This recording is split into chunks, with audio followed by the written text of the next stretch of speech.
to be a gift sa'yo, sa akin. Imperfect people. Maybe undeserving sa mata ng marami at sa maaaring sa mata mo rin. But in the eyes of our Lord, in heaven, you are deserving. You deserve this gift. Amen? One time, may na-receive ako na message. Napapasa ko dun sa, ito mo na, napapasa ko sa Facebook. Itong anak ko, bakit ko pa ito pinaanak ko? Wala naman. Akong mabibigay sa kanya. Alam niyo yung mali doon? No, hindi yung totoo. Ang mabibigay mo sa anak mo is to prepare him on something that is eternal. Bibigyan mo siya ng tsansa para makapunta doon. Amen? Yung iisipin yun. Minsan kasi naisip natin lagi yung temporal. But God gave us something eternal. Okay?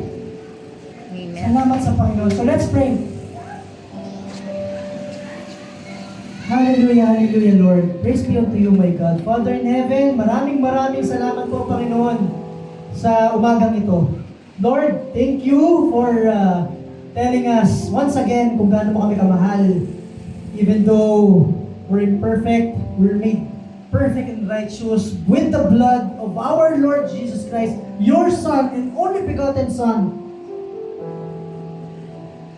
Lahat ng bagay ginawa sa Kanya and para sa Kanya. But then again, He was sacrificed for us.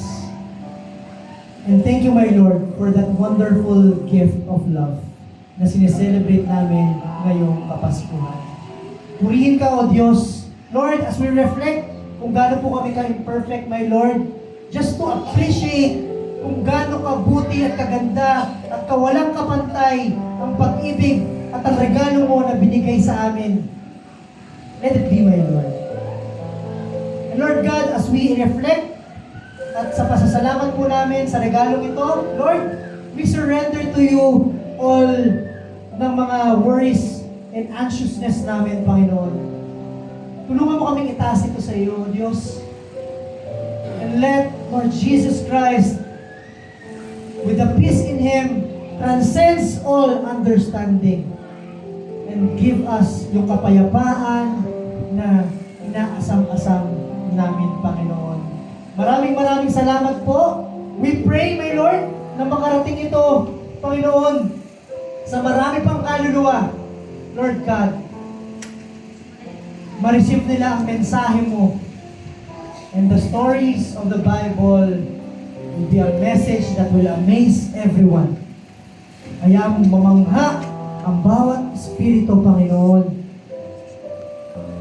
sa kabutihan at pagmamahal mo. Purihin ka, O Diyos. Maraming salamat po sa umagang ito. All this we pray and thank in the mighty name of our Lord Jesus Christ. Amen. Amen. Amen. Amen.